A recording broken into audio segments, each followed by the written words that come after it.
it never dawned on me how serious it could be, which it turned out to be pretty serious. But I was, like I say, I was blessed that I done it and got it done before it spreaded. If it wouldn't have been for being detected early, I may not have made it. 4 to 6 months before I had this surgery, we lost a good friend who, if he would have probably had the screening done earlier, he would have maybe been alive, because his was lung cancer too. Nuclear weapons production was dangerous work. Any construction worker who worked on a Department of Energy site could have been exposed to hazards like radiation, asbestos, and silica. You walk up to an area out there at Hanford, there's a chain around it, and on each side of it, there's a small sign saying radiation, keep out.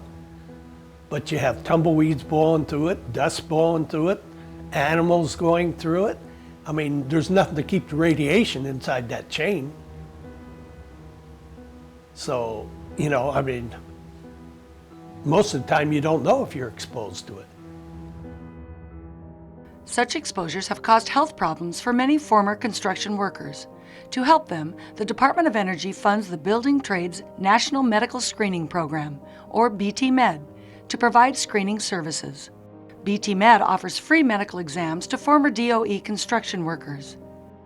In addition to this medical exam, BTMed also offers low-dose computerized tomography, or CT scan, to workers who are high risk for lung cancer. Getting a CT scan is simple.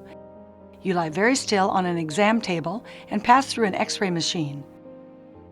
Scans are conducted in centers of excellence that specialize in detecting and treating lung cancer. The CT scan, it takes from here to the hospital, it takes maybe 10 minutes to drive there.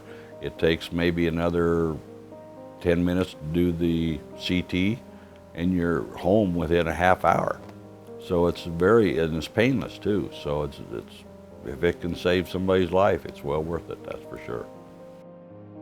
BTMed uses national guidelines to determine who is eligible for a scan, looking at age, smoking history, and occupational exposures.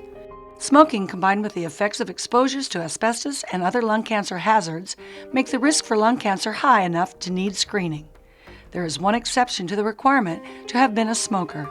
If you have scarring from asbestos in your lungs on a previous X-ray, you may be eligible even if you have never smoked.